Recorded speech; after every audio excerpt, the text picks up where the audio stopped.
प्रादेशिक समाचार एकांश भोपाल से प्रस्तुत है रायसेन जिले की चिट्ठी। आलेख दीपक कांकर, वाचक स्वर संयुक्ता बैनर्जी। रायसेन जिले में सर्दी का असर बढ़ने लगा है। पिछले दिनों बंगाल की खाड़ी से उठे तूफान मेंडूज के प्रभाव से जिले के कई हिस्सों में हल्की बारिश हुई। मौसम विभाग के अनुसार जिले में आगामी 1-2 दिनों में तेज सर्दी पड़ने लगेगी। उधर जिले के किसान रबी की फसल में पानी लगाने के काम में जुट गए हैं। रायसेन में 15 दिसंबर से रामलीला मेला शुरू हो रहा है। करीब 100 साल से भी अधिक समय से ये रामलीला मेला आयोजित हो रहा है। यहाँ भगवान राम की सभी लीलाओं का स्थानीय कलाकारों द्वारा मैदानी मंचन किया जाता है। मेले में दूर दराज से व्यापारी झूले, दुकान, सर्कस लेकर आते हैं। रायसेन में जल्द ही मेडिकल कॉलेज खुलेगा। प्रदेश के स्वास्थ्य मंत्री डॉ प्रभुराम चौधरी द्वारा रायसेन में मेडिकल कॉलेज खोलने के लिए दिए गए प्रस्ताव पर चिकित्सा शिक्षा मंत्री विश्वास सारंग ने सहमति व्यक्त की है। बौद्ध स्तूपों और बौद्ध तीर्थ स्थल के लिए विश्व विख्यात जिले का सांची अब जल्द ही देश की पहली सोलर सिटी के रूप में जाना जाएगा। सांची में सौर ऊर्जा से 7.3 मेगावाट बिजली का उत्पादन किया जाएगा। इससे बिजली आपूर्ति में आत्मनिर्भर होने के साथ ही सांची की अगले 5 सालों की विद्युत आवश्यकताओं की पूर्ति सौर ऊर्जा से सुनिश्चित होगी। सोलर सिटी बनने से सांची की बिजली आवश्यकताओं की पूर्ति सौर ऊर्जा से की जाएगी। साथ ही सौर street light, garden light, stud light, high mast light, पेयजल प्रदाय संयंत्र, कियोस्क संचालन, लोक परिवहन के लिए बैटरी चलित e rickshaw, charging station, Akshay ऊर्जा आधारित संयंत्र, विंड टर्बाइन और पिजो इलेक्ट्रिक जनरेटर स्थापित किए जाएंगे। रायसेन के कलेक्ट्रेट सभाकक्ष में स्वास्थ्य विभाग द्वारा सब नेशनल टीबी फ्री सर्टिफिकेशन के संबंध में बैठक आयोजित की गई। बैठक में अपर कलेक्टर आदित्य रछारिया ने कहा कि भारत को वर्ष 2025 तक क्षय रोग से मुक्त बनाना है। इसके लिए मरीजों की त्वरित पहचान कर शीघ्र और समुचित उपचार जरूरी है।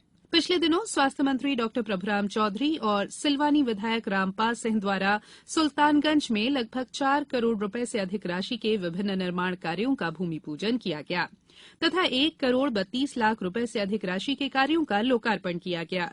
इस अवसर पर स्वास्थ्य मंत्री डॉ चौधरी ने कहा कि सुल्तानगंज में जल्द ही 4 करोड़ रुपए की लागत से प्राथमिक स्वास्थ्य केंद्र का भव्य भवन बनकर तैयार होगा। स्वास्थ्य मंत्री ने गैरतगंज नगर के विभिन्न वार्डों में लगभग 42 लाख रुपए लागत से बनने वाले सड़क मार्गों और 87,53,000 रुपए की लागत से बीना नदी के सौंदर्यीकरण कार्य का भी भूमि पूजन किया।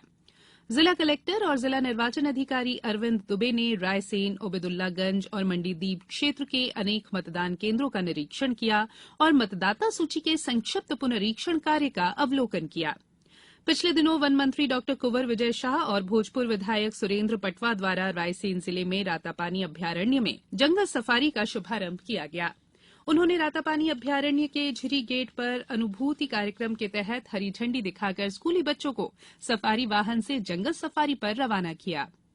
मलखार गांव में नवनिर्मित ग्रामीण शिल्प कला केंद्र का उद्घाटन किया गया और उपस्थित ग्रामीणों से चर्चा की। गौरतलब है कि झिरी गेट की सफारी 40 किलोमीटर की है, जिसमें जंगल और वन्य प्राणियों के अलावा केरी महादेव, रणभैंसा, मलखार विलेज क्राफ्ट सेंटर आकर्षण के मुख्य केंद्र है। इस गेट पर 6 सफारी वाहन अनुबंधित किए गए हैं। देलावाड़ी गेट की सफारी 20 किलोमीटर की है। इस गेट पर 3 सफारी वाहन अनुबंधित किए गए हैं। रातापानी अभ्यारण्य इस प्रकार की जंगल सफारी प्रारंभ करने वाला पहला वन्य प्राणी अभ्यारण्य है।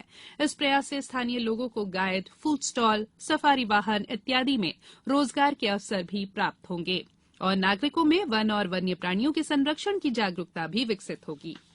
पिछले दिनों प्रदेश के स्वास्थ्य मंत्री डॉ प्रभुराम चौधरी और उच्च शिक्षा मंत्री डॉ मोहन यादव ने रायसेन के स्वामी विवेकानंद शासकीय पीजी कॉलेज में विश्व बैंक परियोजना के अंतर्गत लगभग 979 लाख रुपए से अधिक की लागत से बने कॉलेज के मुख्य भवन और सार्थक भवन का लोकार्पण किया। रायसेन स्थित वन परिसर में आयोजित नशा मुक्ति अभियान के तहत पुरस्कार वितरण कार्यक्रम का स्वास्थ्य मंत्री डॉ प्रभुराम चौधरी द्वारा शुभारंभ किया गया। इस अवसर पर स्वास्थ्य मंत्री डॉ चौधरी ने कहा कि नशा सामाजिक बुराई है और इससे मुक्ति के लिए जन जागरूकता बहुत जरूरी है। जिले की चिट्ठी समाप्त हुई।